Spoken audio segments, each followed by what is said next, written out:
I'm Carlijn Timmermans, lighting designer and founder of C.Light.Wise. It's a consultancy and lighting design office in Utrecht, based in the Netherlands. How I got into lighting?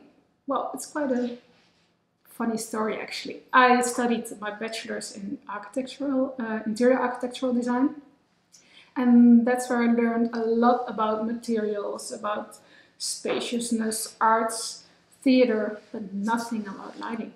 And that was kind of shock when I did my internship at an architectural firm and they acquired a lighting designer. I was like, what are you doing? Yeah, but we do theater lighting as well. I was like, whoa, I want to be in. How can that be that if you look at a performance, if you look at a building and within a split second or in a snap, there's a complete different atmosphere. And how come we didn't learn that on our interior design class? But when I graduated, actually they called me because there was a position for an internship after my graduation, but it was at in the Netherlands' most famous manufacturer in lighting. It was with the big blue letters, it was at Philips. And that's actually where it started off. So I was intrigued by lighting, but okay, I opted for it, but I didn't know anything about lighting. Nothing at all. But then you get into it and I got a mentor. And she guided me, she taught me the basic steps of lighting. And that really helped a lot. After that, I've been working there for a year. And then I worked in a lighting design office for 3 years. And then also crisis hit there, as in the whole world as well. And I decided to start my own business. And that was the toughest decision ever. But it was the best I could do. And yeah, it really made me think what light is, what light means to me. Because if we talk about light, we talk about visibility, we talk about security and about atmosphere and feelings. But I think light is emotion, I think light is passion, and I think light is vibrance. And it's so much more than just creating visibility. So I think it's a good thing that I started my own business in light. Actually, I think outdoor lighting comes very close to theater lighting and maybe closer than interior lighting. So my projects now, I can perceive them as a huge performance, although it's static or maybe not as dynamic as you should see in a theater. But for example, one project, it was actually my first large project since I have my own business. And it was for a project developer. It's called Cadenza. It's a leisure area with restaurants and some hospitality and houses as well. And that process of getting the first ideas, but also talking to your client and getting to know what the client really wants, because he asks for a lighting designer, but does he know what he wants? I mean, I think that's a big question for a lot of clients. Do you know what you want? And you do want good lighting, but actually, what do you really want? Do you want to illuminate your design? Do you want to have a quick fix? Do you want safety and security because the municipality asks for it?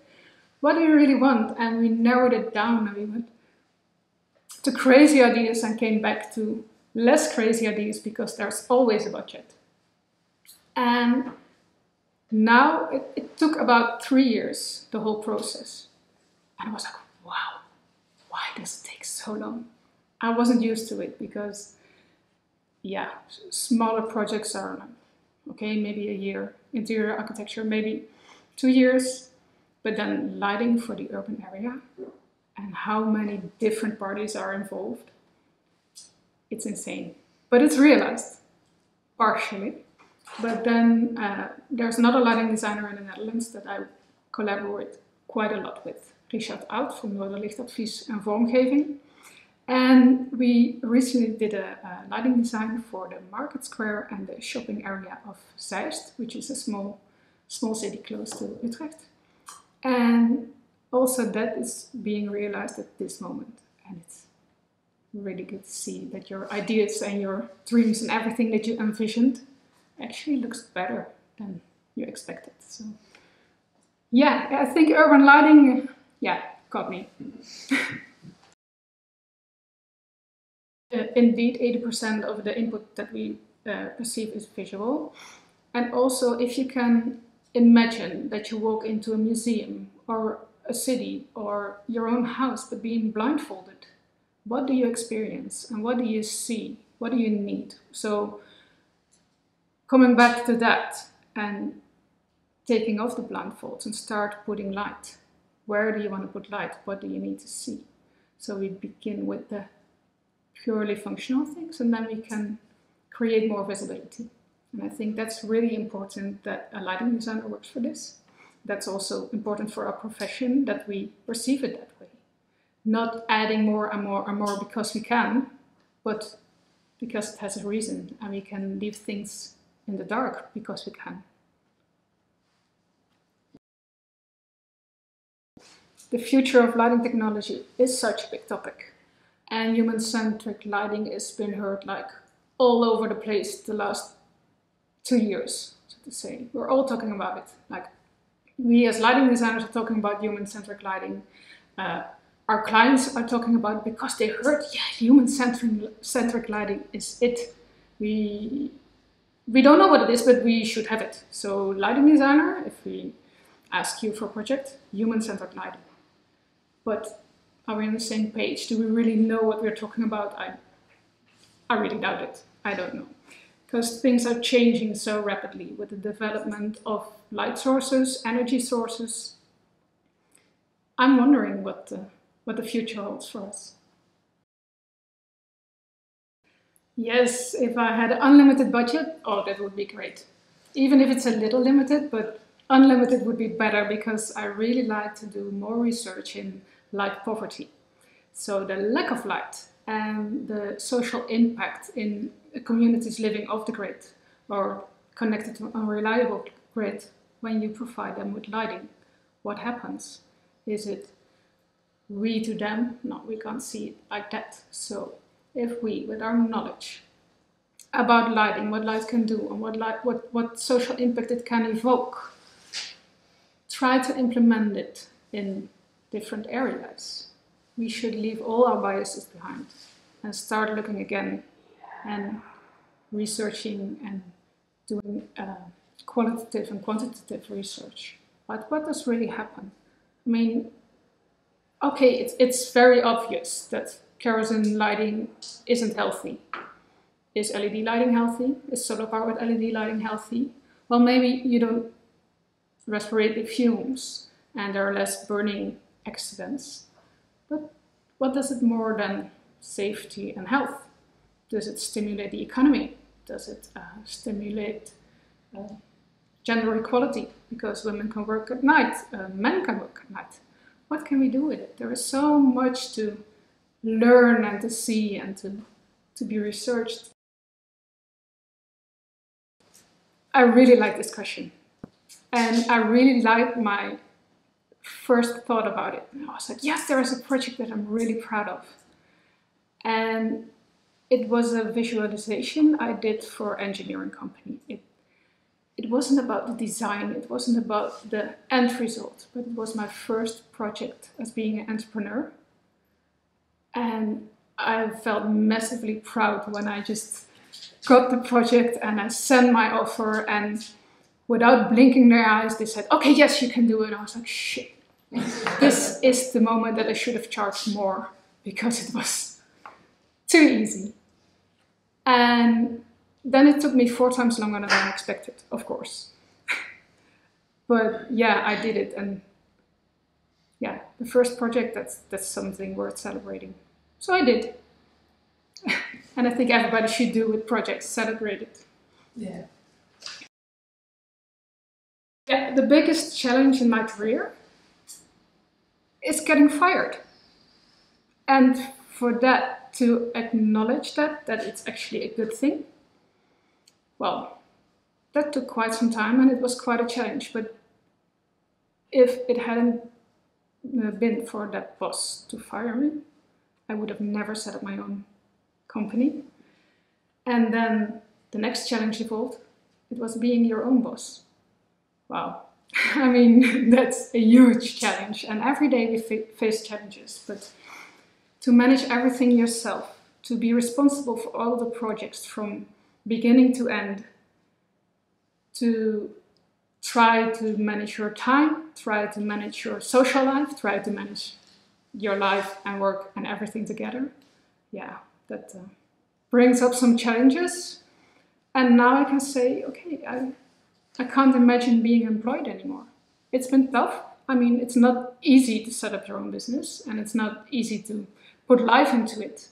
But when there's passion and persistence, I guess, yeah, I don't let go anymore. That's it.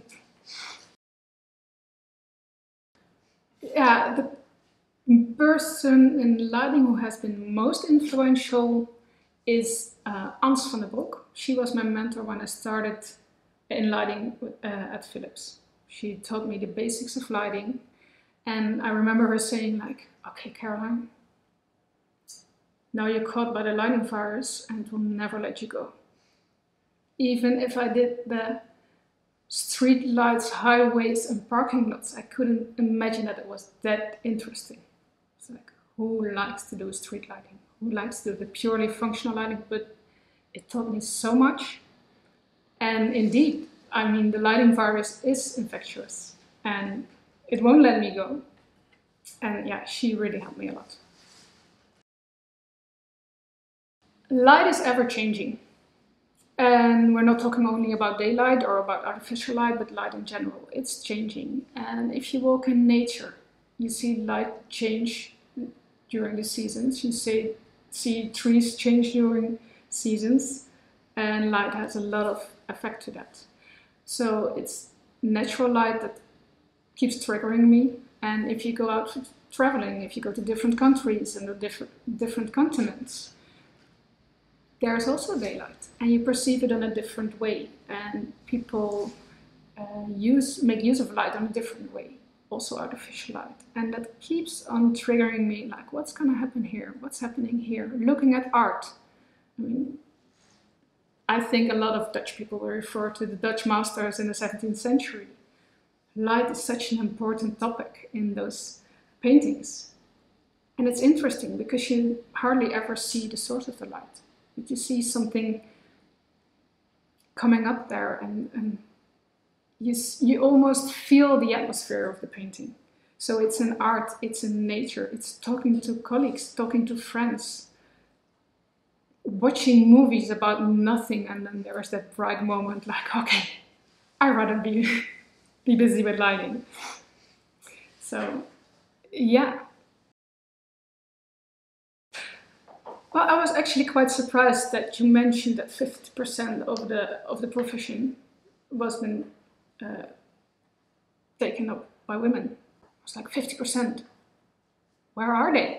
I mean, even if it's 50% and not only in profile, but where are the women? Yeah, I think that we're underrepresented in profile and in all those conferences. It has to do a lot about our self-esteem. I think it's really scary to open up and to jump in the lighting world and to come on stage and just present whatever you want to present, but that's exactly what we need to do. Be there, be confident, make mistakes, try again, and try again, and try again, and dare to speak, and dare to make mistakes, and dare to follow your passion. Yeah, what I'd like to say to other women in lighting, if it's your passion, if it brightens up your eyes, if it makes your heartbeat even stronger, if you think you can do better, go for it. Be out there, go for it. It's such a beautiful profession, and the lighting world needs us. And we need the lighting world.